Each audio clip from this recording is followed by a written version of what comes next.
여러분, 혹시 거지 슈퍼맨이라는 말 들어보셨습니까? 세계 최고의 반도체 기업을 가진 나라, 1인당 GDP로 한국을 앞질렀다는 나라, 올해 1분기 경제 성장률이 13.69%를 찍은 나라. 그런데 이 나라 청년들 사이에서 스스로를 거지 슈퍼맨이라고 부르는 웃픈 신조어가 유행하고 있습니다. 편의점 마감 시간에 맞춰서 앱을 켜고 유통기한 임박 할인 상품을 사기 위해 슈퍼맨처럼 빛의 속도로 달려간다고 해서 붙은 이름입니다. 이 나라 어디일까요? 바로 TSMC의 나라, 대만입니다. 세계 최대 파운드리 기업, 그러니까 반도체 위탁 생산 기업을 품고 있는 인구 2,300만 명의 작은 섬나라입니다. 증시는 사상 최고치, 수출은 50년 만에 최대 실적, GDP 성장률은 선진국에서는 보기 힘든 두 자릿수. 그런데 정작 그 나라 청년들은 스스로를 인생의 실패자라고 느낀다는 조사 결과까지 나옵니다. 도대체 대만에서 무슨 일이 벌어지고 있는 걸까요? 그리고 이 이야기 정말 남의 나라 얘기일까요? 오늘 영상 끝까지 보시면 왜 이게 우리 대한민국 이야기이기도 한지 확실하게 이해하실 수 있습니다. 먼저 숫자로 대만 경제를 한번 보겠습니다. 지난 5월 26일 대만 증시는 인도를 제치고 세계 5위 규모 주식시장으로 올라섰습니다. 미국, 중국 본토,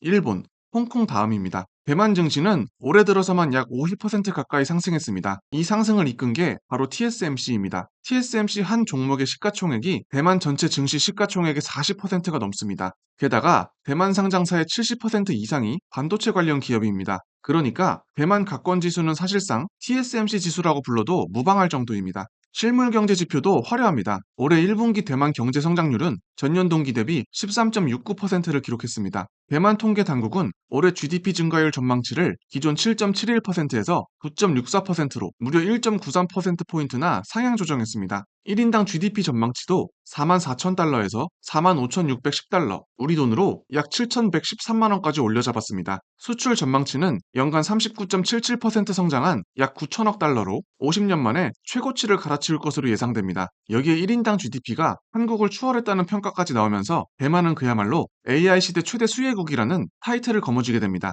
세계는 대만을 이렇게 부릅니다. 실리콘 방패. 중국의 군사적 압박 속에서도 대만이 국제사회에서 전략적 가치를 잃지 않는 이유가 바로 이 반도체 경쟁력 때문입니다. 엔비디아, 애플, AMD, 퀄컴, 마이크로소프트, 아마존, 세계적인 빅테크 기업들이 대만의 첨단 반도체 생산 능력 없이는 AI 성명의 속도를 유지할 수 없는 게 지금의 현실입니다. 여기까지만 보면 대만은 완벽한 성공 스토리입니다. 그런데 문제는 지금부터입니다. 경제는 숫자만으로 완성되지 않습니다. 성장률이 높다고 국민 모두가 행복해지는 건 아니고 수출이 늘었다고 모든 가정의 살림살이가 나아지는 것도 아닙니다. 대만 경제의 진짜 문제가 바로 여기에 있습니다. 홍콩 시사주간지 아주주간이 집계한 천대 중화권 기업 통계를 보면 지난해 대만 증시 상장사 1,800여 곳의 직원 평균 임금 인상률은 5.64%에 그쳤습니다. 같은 기간 GDP 성장률이 8.63%였다는 걸 감안하면 크게 못 미치는 수치입니다. 반도체, 전자부품, 자동차 부품 업종만 평균을 웃돌았을 뿐 나머지 전통 산업에서는 사실상 임금이 정체되거나 오히려 뒷걸음질 쳤습니다. 이런 현상을 경제학에서는 네덜란드병이라고 부릅니다.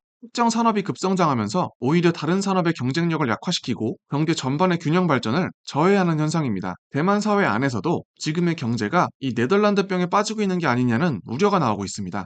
전문가들은 이걸 K자형 성장이라고도 표현합니다. 알파벳 K를 떠올려 보시면 이해가 빠른데요. 반도체 산업과 자산 시장은 위쪽 선처럼 급팽창하는 방면 전통 산업과 서민 경제는 아래쪽 선처럼 상대적으로 침체되는 구조입니다. 한쪽은 하늘로 솟구치고 다른 한쪽은 바닥을 기는 겁니다. 첨단 산업이 막대한 부가가치를 만들어내는 건 맞지만 문제는 고용 창출력이 제한적이라는 점입니다. 반도체 산업이 대만 GDP에서 차지하는 비중은 어마어마하지만 정작 이 산업에 직접 고용된 인원은 전체 노동자의 극히 일부에 불과합니다. 소수의 고급 기술 인력과 대기업 주주는 엄청난 혜택을 누리는 반면 일반 서비스업 종사자와 중소기업 근로자, 지방 거주자와 청년층은 그 성장의 과실에서 점점 멀어지고 있는 겁니다. 참고로 네덜란드병이라는 이름 자체가 실제 사례에서 나왔습니다. 1960년대 네덜란드가 국해에서 대규모 천연 가스전을 발견하면서 벌어진 일에서 유래한 용어입니다. 가스 수출로 나라 전체는 부유해졌지만 자국 통화 가치가 오르고 자원에만 자본과 인력이 몰리면서 제조업 같은 다른 산업이 오히려 경쟁력을 잃어버린 겁니다. 대만의 경우 정확히 같은 메커니즘은 아니지만 반도체라는 단일 산업으로 자본과 인재, 관심이 극단적으로 쏠리면서 전통 산업과 서민 경제가 상대적으로 소외되고 있다는 점에서 본질은 크게 다르지 않습니다. 한 산업이 너무 잘 나가는 것도 어떤 의미에서는 나라 경제 전체에는 새로운 리스크가 될 수 있다는 이야기입니다. 숫자로 한 번 더 보겠습니다. 대만 통계청 조사에 따르면 소득 상위 20% 가구와 하위 20% 가구 간 자산 격차는 30년 전 16.8배였습니다. 그런데 지금은 66.9배로 벌어졌습니다. 4배 가까이 커진 겁니다. 대만 금융감독관리위원회 자료를 보면 더 확실해집니다. 올해 3월 말 기준 순자산 1억 대만 달러, 우리 돈으로 약 48억 원 이상을 보유한 고액 자산가는 2만 명을 넘어섰습니다. 1년 전보다 70% 이상 늘어난 숫자입니다. 이들이 굴리는 자산 규모는 2조 4천억 대만 달러에 육박하면서 사상 최고치를 갈아치웠습니다. 부가 늘어나는 속도 자체는 놀랍습니다. 문제는 그 부가 국민 전체가 아니라 아주 소수의 특정 계층에게 빠르게 집중되고 있다는 사실입니다. 이제 서민들의 체감 경기로 넘어가 보겠습니다. 경제적 불확실성, 치솟는 집값, 그리고 양안 관계에서 비롯되는 불안감까지 겹치면서 점점 더 많은 대만 직장인들이 허리띠를 졸라매고 있습니다. 그리고 이 현실을 압축적으로 보여주는 신조어가 바로 거지 슈퍼맨입니다. 거지 슈퍼맨은 한자로 걸개 초인, 대만식 발음으로는 치가이 차오런이라고 읽습니다. 편의점에서 유통기한이 임박해 할인 판매하는 상품만 골라서 사재기하는 소비 행태를 풍자한 말인데요. 마감 시간에 맞춰 앱을 켜고 슈퍼맨처럼 날쌔게 편의점으로 달려가지만 정작 현실은 가난하다는 자조가 담겨 있습니다. 단순한 유행어가 아닙니다.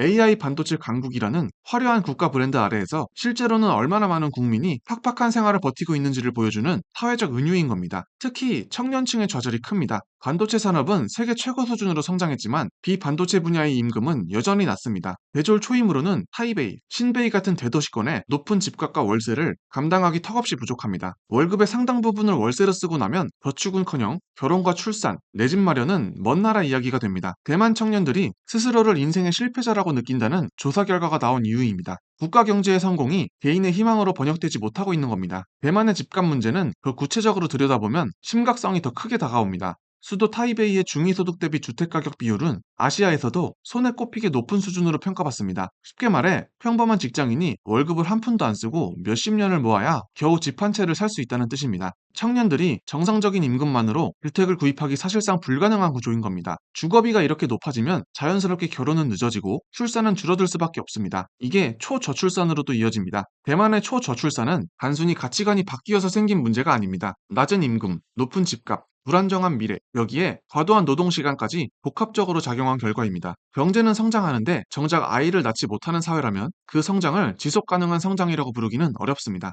여기서 재미있는 지점이 하나 있습니다. TSMC 본사가 있는 대만 신주시 이야기입니다. 신주는 수도 타이베이에서 고속철도로 약 30분 거리에 있습니다. 과거에는 농경지가 대부분인 평범한 지방 도시였는데 1980년대 신주과학단지가 조성되고 TSMC를 비롯한 반도체 기업들이 속속 입주하면서 완전히 다른 도시가 됐습니다. 미국 뉴욕타임스에 따르면 TSMC의 신입 엔지니어 연봉은 100만 대만 달러, 우리 돈 약 4,300만 원 수준으로 대만 평균 급여의 2배에서 4배에 달합니다. 급여가 오르니 집값도 가파르게 뜁니다. 현지 공인중개사들은 고객들이 보너스를 어디에 써야 할지 모르겠다고 자주 말한다고 전합니다. 그리고 대부분은 그 돈으로 새 차를 사거나 아니면 곧바로 주택 계약금으로 쓴다고 합니다. 성과급 시즌이 되면 엔지니어들이 현금 뭉치를 들고 부동산 중개업소를 찾는다는 이야기가 나올 정도입니다. 실제로 최근 10년 새 신주 북부 주거 중심지인 주베이의 집값은 9배로 뛰었고 2023년 기준으로는 5년 사이 99% 급등해 대만 평균의 거의 3배에 달했습니다. 2024년 기준으로는 7년 전보다 2.6배가 올랐습니다. 이 신주 지역에는 주커마마라는 신조어까지 생겼습니다. 신주 과학단지 근처에서 근무하는 반도체 엔지니어 남편을 둔 전업주부를 가리키는 말인데요. 한국으로 치면 딱 동탄맘입니다. 그렇습니다. 삼성전자 평택 캠퍼스와 용인 반도체 클러스터를 중심으로 동탄,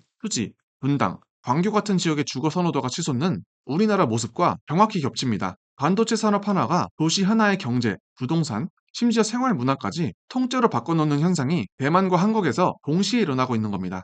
흥미로운 건 신주 지역은 대만 전체가 겪고 있는 저출산 문제에서 예외라는 점입니다. 안정적인 일자리와 높은 소득을 가진 젊은 부부들이 몰려들면서 신주의 출산율은 대만 평균을 웃돕니다. 다만 이 지역도 그늘은 있습니다. 공립학교는 학생 수가 넘쳐서 시험 성적으로 학생을 선발하고 여기서 밀린 아이들은 먼 거리를 통학해야 하는 상황까지 벌어지고 있습니다. 그리고 반도체 산업에 종사하지 않는 일반 근로자들은 급등한 집값과 생활비를 감당하기 어려워지면서 도시 안에서도 다시 한번 양극화가 벌어지고 있습니다.